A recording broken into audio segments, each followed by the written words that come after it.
Continuamos en este recetario hoy miércoles 21 de julio del año 2021. Nosotros hoy estamos hablando de lupus. Hoy hablamos en este programa estelar en salud de lupus y hablamos con la doctora Francesca Álvarez y es el momento de que ustedes, amigos, pues nos llamen a los teléfonos 809-682-9850 para sus preguntas, sus comentarios y a través de línea internacional del 833-380-0062. Vámonos con la primera llamada. Muy buenos días. Hola, diga usted, adelante. Sí, otro palo diste.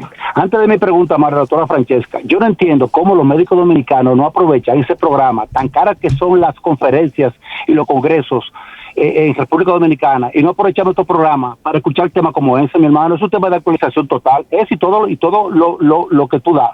Gracias, gracias a la clase médica dominicana y a los trabajadores de la salud, a que escuchen y participen en el programa, por favor.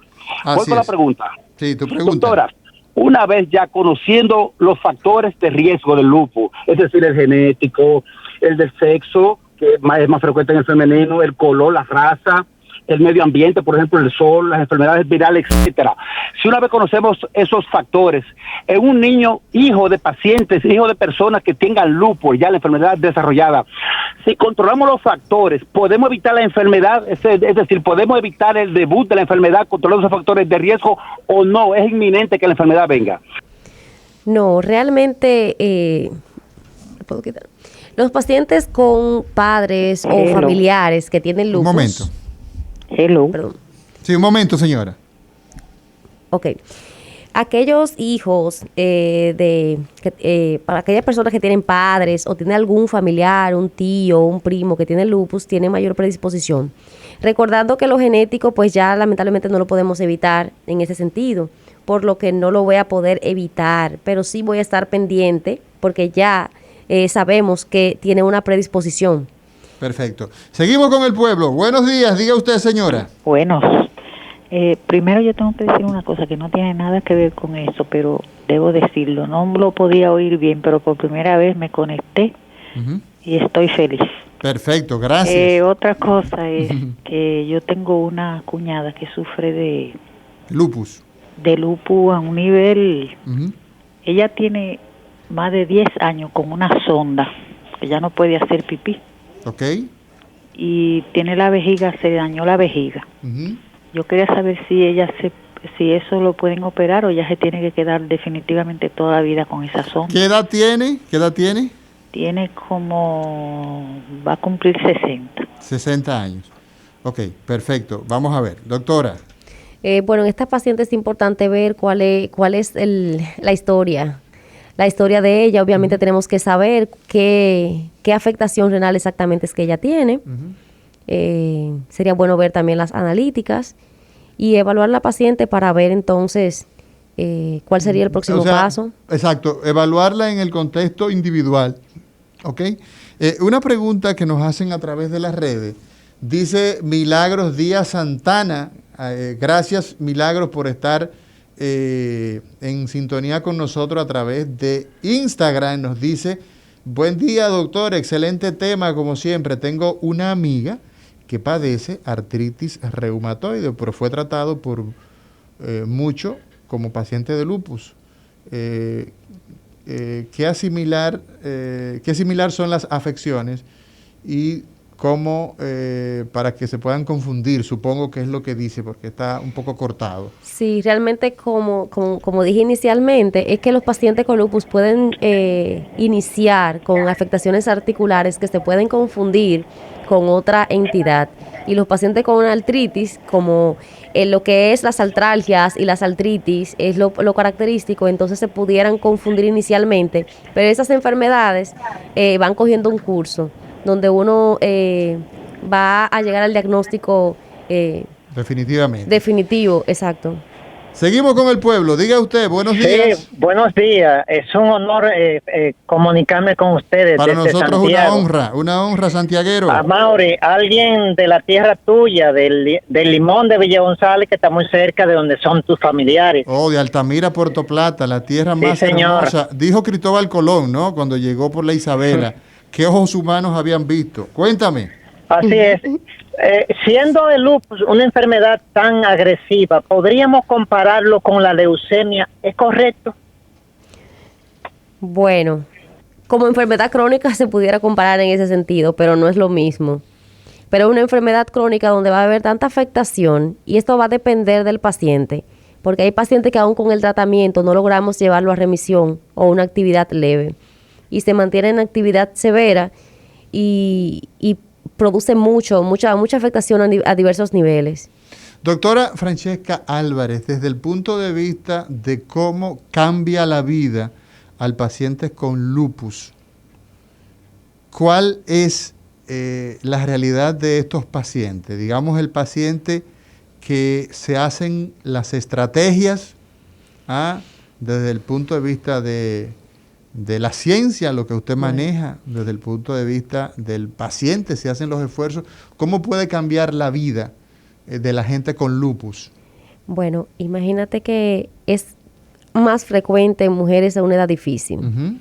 Y tú decirle a una joven donde inicia su vida más bonita, decirle que tiene lupus, esto es muy importante, porque tienes que saber hasta cómo decírselo y lo más importante es que lo entienda.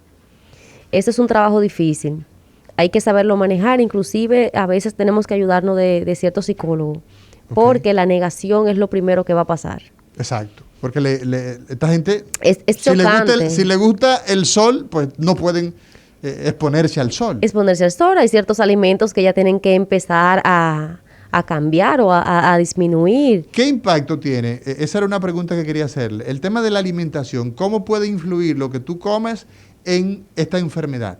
Sí, lo que pasa es que hay muchos alimentos que son más propensos a aumentar las células inflamatorias, entonces, que suelen ser inflamatorios. Y si por sí estas pacientes tienen una inflamación persistente, entonces hay que tratar de evitar o disminuir esos tipos de alimentos que te van a ayudar a mejor aumentar la inflamación. Exacto, sabemos que este recetario lo sigue mucha gente y probablemente tengamos muchos pacientes con lupus que nos están escuchando. ¿Cuáles son esos alimentos, por ejemplo, que en forma general deberían evitarse o usarse con precaución? ¿Cuál es en el caso del paciente con lupus? Yo a mis pacientes se los resumo de la siguiente manera: evitar los azúcares, las harinas y las grasas. Evitar los azúcares, las harinas y las grasas. Se las resumo así. O sea que estamos hablando de utilizar... Comer más vegetales, comer más frutas, hacer ejercicios y ese tipo de cosas ayudan. ¿Cómo nosotros podemos evitar los famosos brotes que usted decía? ¿Cuáles condiciones pueden hacer que una persona de repente, aparte del sol, ¿no?, que decíamos, y este tema de los alimentos, cómo podemos evitar estas oleadas que aparecen así? Mira, realmente los brotes o la actividad de la enfermedad, cuando el paciente está bajo un tratamiento de manera organizada y llevándolo al pie de la letra, son los que menos se activan. No significa que no se vayan a activar, porque hay pacientes que aún con el tratamiento pues tienen una enfermedad más agresiva que otros, pero sí los pacientes cuando usan el tratamiento van a su consulta rutinaria cuando le corresponde, se mantienen en etapa de remisión o en una baja actividad, que es lo que se quiere. ¿Puede el paciente, la paciente en este caso, porque la pregunta va dirigida para las mujeres, ¿pueden las pacientes con lupus tener trastorno para parir? ¿Su paridad se puede ver afectada?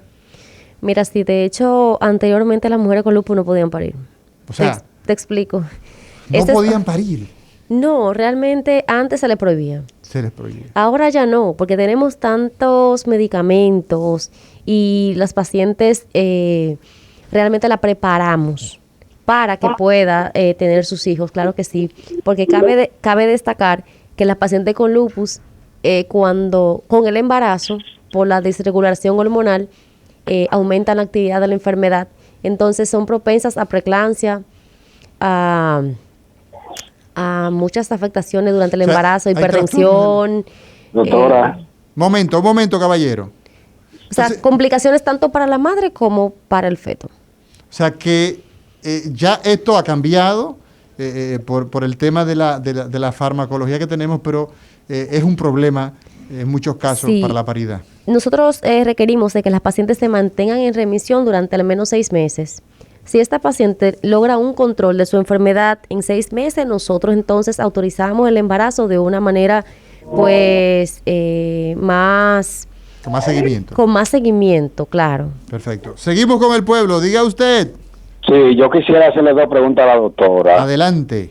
Primero, si el lupus y el cáncer son primo hermanos. Y la otra es que si fortaleciendo el sistema inmunológico, esas enfermedades desaparecen. Por favor. Muchas gracias. Sí, bueno, el cáncer, el lupus no es como el cáncer. Realmente son enfermedades distintas. Exacto, no son primo hermanos. No son primo hermanos. Cosa que se parezca. No, claro que no.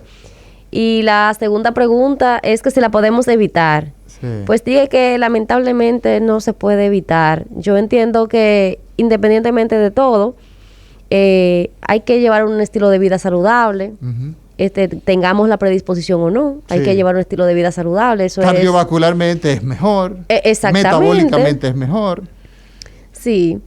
Y eso básicamente porque aquellas personas que tienen el gen, imagínate que vienen con esa predisposición, en cualquier momento la pueden desarrollar y eso es casi inevitable, por así decirlo. Uno de los problemas más serios que nosotros tenemos con las enfermedades, precisamente que tienen un componente genético, es el hecho que es difícil para nosotros manipular los genes ya una vez constituidos, definidos. Exacto. Entonces, pues, la ingeniería genética, el proyecto Genoma como tal, de haber decodificado todos nuestro mapa genético, busca identificar qué hacer en esas expresiones donde están alteradas, pero todavía no hemos llegado hasta ese punto. Doctora. Llegaremos algún día. El tema de una enfermedad que es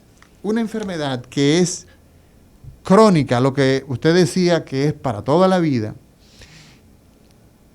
desde el punto de vista de costo, desde el punto de vista de la seguridad social, de mantener estos pacientes controlados, usted lo ha dicho, tratamiento no solamente son pastillas, pero bueno, hay medicamentos incluidos, hay fármacos incluidos. La seguridad social, ¿cómo trata al paciente con lupus en nuestro sistema? ¿Le da cobertura? ¿No le da cobertura? Abúndenos sobre eso, porque eso es muy importante. Sí, realmente es una enfermedad, al ser crónica y al ser sistémica, eso te dice a ti que el gasto es grande realmente para los pacientes, porque las medicaciones son distintas y es para toda la vida. Uh-huh. Van a tener varios medicamentos. Uh-huh. Realmente su seguro le está cubriendo, algunos pacientes le cubre su seguro los medicamentos y algunos pacientes, el Hospital Moscoso Puello, que es donde yo laboro también, ahí tenemos pues programas que van dirigidos a facilitar al paciente esos tipos de medicamentos. Por ejemplo, la hidroxicloroquina se le está dando a los pacientes del mucoso puello. El metrotexate se le está dando a los pacientes del mucoso puello. Uh-huh. Tenemos un programa de micofenonato por salud pública y las terapias biológicas. Todo eso se le facilita en el Hospital Moscoso Puello. ¿Eso vienen a través del programa de alto costo? Exactamente, por el programa de alto costo. Y los pacientes se benefician de todo tipo de medicación. Entonces, esos medicamentos, doctora, que es sumamente importante. Recuérdese que aquí en RD, en República Dominicana, en Dominican Republic, como dicen los gringos, tenemos un problema serio. Aquí la gente, el sueldo mínimo permitido por la ley son 11 o 12 mil pesos. Entonces, eso es una enfermedad, como la mayoría de las enfermedades en nuestro país, que es prohibitivo, porque la seguridad social te aporta 8 mil pesos para el año entero. O sea, si usted lo gastó en medicamentos en febrero, el que sufre de hipertensión y gastó sus 8,000 pesos en marzo, se fuñó el resto del año. Ya usted sabe. Entonces, desde el punto de vista general, ¿qué puede costar financiarlo de forma independiente? Un tratamiento con esas moléculas, los biológicos, la hidroxicloroquina, en términos general. Eso va a depender de la molécula, pero lo que son las terapias biológicas es difícil. Es difícil, ¿verdad? Porque cuesta mucho dinero. Exacto. O sea que la salida es básicamente a través de los programas estos protegidos del Estado. Exactamente, porque es un medicamento que lo vas a usar. Momentito. Sí. Por ejemplo, el rituximab, que es el Maptera que utilizamos en los ¿El pacientes cuál? con lupus. El rituximab, que es el Maptera, que lo utilizamos en los pacientes con lupus, te cuesta casi 1 millón de pesos. Entonces, esos pacientes se le va a administrar algunos cada 6 meses, otros cada año, y son 2 ampollas. Una se pone un día, 15 días después se pone la siguiente. Entonces, imagínate que no es económicamente factible. O sea que eso quiebra hasta Pepín Corripio. Bueno. Un saludo a ese capitán de empresa, don Pepín Corripio. Buenos días, diga usted. Buenos días. Diga usted. Por favor, yo estoy llamando porque veo que hay muchas similitudes o algunas similitudes entre la artritis psoriásica. Tengo Artritis padeciendo psoriásica. Sí. Y quería saber si hay una conexión a mí, por ejemplo, como que tengo una psoriasis, ¿me puede afectar o puedo ser con lupus o no? No se vaya, un segundito. Sí. ¿Usted qué edad tiene, señor? Yo tengo 66 años. 66 años. ¿Cuántos años usted tiene con la artritis psoriásica? 2 años. 2 años. Sí. Doctora, ¿alguna pregunta para el caballero o nos vamos con los comentarios? La artritis psoriásica pertenece al grupo de las espondiloartritis, que son un tipo de artritis que es seronegativa. Es otra de las afectaciones inmunológicas. Como dije anteriormente, los pacientes inmunológicos pueden tener una o varias entidades. Aquí, esta sí es prima. Esta sí es prima. Estas sí son primas. No se ve con frecuencia exactamente así, de que la artritis psoriásica con lupus. Realmente no. Lo que sí se puede ver es el lupus con afectación a nivel de piel. Okay. Como dije inicialmente, puede tener un lupus agudo, subagudo y crónico, las diferentes lesiones que se producen en la piel. Cuando decimos, para la gente que nos escucha, agudo es que se presentan ya. Ok, subagudo aparecen en términos de semana y crónica es que por largo tiempo, ¿no? Sí, pero básicamente el nivel de afectación que tienen los pacientes, esa es la característica básica. Okay. Entonces, los pacientes con lupus pueden tener un lupus, inclusive hay pacientes con lupus a nivel de piel, que es el lupus cutáneo, que más adelante pudieran presentar el lupus sistémico. Por eso algunos pacientes que se atienden por los dermatólogos, ellos a veces nos envían el paciente con cierta frecuencia para descartarle un sistémico, porque hay más de un 5% de los pacientes que con el tiempo van a pasar a ser sistémicos. Exacto. Eso significa, y ese dato que usted acaba de dar, doctora Francesca Álvarez, quien ha sido la invitada nuestra de este banquete del día de hoy, que el hecho de tener lupus con afectación en la piel no significa que tengamos lupus sistémico, o sea, que existe, por decirlo de una manera, ¿no? Usted me corrige porque usted es la experta. El lupus cutáneo. Un lupus que se queda en la piel y un lupus entonces que es el sistémico del cual hemos conversado. Sí, lupus neonatal. Lupus neonatal. A ver, cuéntenos qué es el lupus neonatal. Pues la madre le va a pasar anticuerpos al bebé y puede desarrollar lo que es el lupus neonatal. Y estos niños, generalmente con el panel autoinmune, uno se puede dar cuenta si esta madre es propensa a transferirle estos anticuerpos al bebé con la presencia del RO y el LA, que se encuentra dentro de las analíticas del panel autoinmune. Estos son los más propensos a que produzcan lupus neonatal y sobre todo bloqueo cardíaco congénito en los niños. O sea que también podemos tener, qué mal, podemos tener también en los neonatos, en los pequeñines. Y lupus medicamentoso. Lupus medicamentoso. Sí. Hay ciertos medicamentos como los antiarrítmicos, medicamentos derivados de las sulfas, hay ciertos medicamentos que pudieran provocar o enmascarar un cuadro parecido al lupus, por así decirlo, porque básicamente tú retiras esa medicación y ya el paciente ahí sí se le puede quitar el lupus. Exacto, entonces esa sería una manera de que esas sustancias van a producir una exacerbación de nuestro sistema de defensa y entonces vamos a desarrollar lupus, pero por los medicamentos, ¿no? Exactamente, y hay algunas personas... esto no le va a gustar a la población, no sé si lo voy a decir. No, pero doctora, esto es ciencia, doctora. Bueno, aquellas personas que se realizan algunas cirugías plásticas, algunos pacientes desarrollan enfermedades inmunológicas luego de las cirugías, dígase prótesis. Cuando Con la tienen, implantación de prótesis. Con la implantación de prótesis. Y ¿Cuáles son las prótesis más frecuentemente ligadas a esto?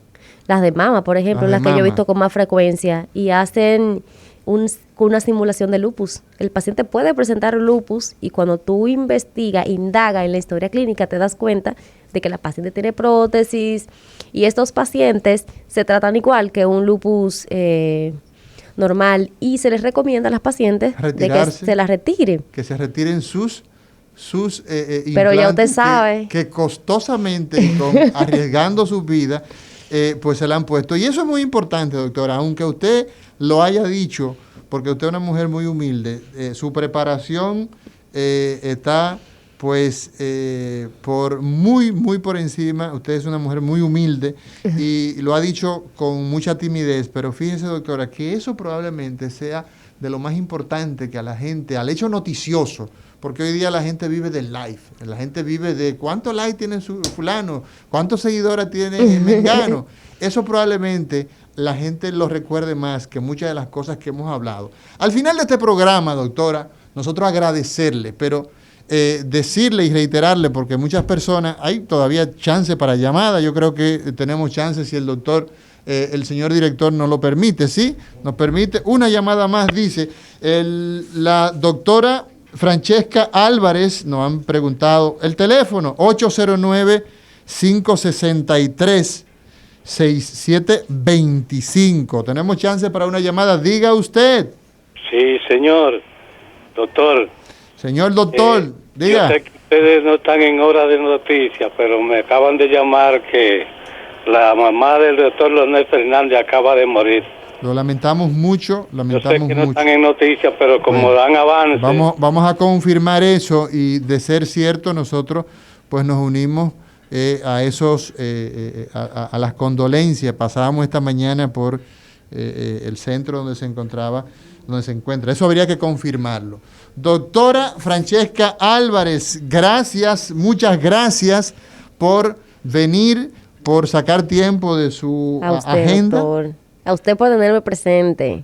Un tema tan importante como es el lupus. El lupus. Y ya vemos el bombazo, ¿no? Ese último bombazo de el lupus asociado también a los implantes mamarios. Mañana será otro día, señor Labur, y estará hablando el doctor Amaury García, un servidor, y estaremos hablando, ¿sabe de qué estaremos hablando?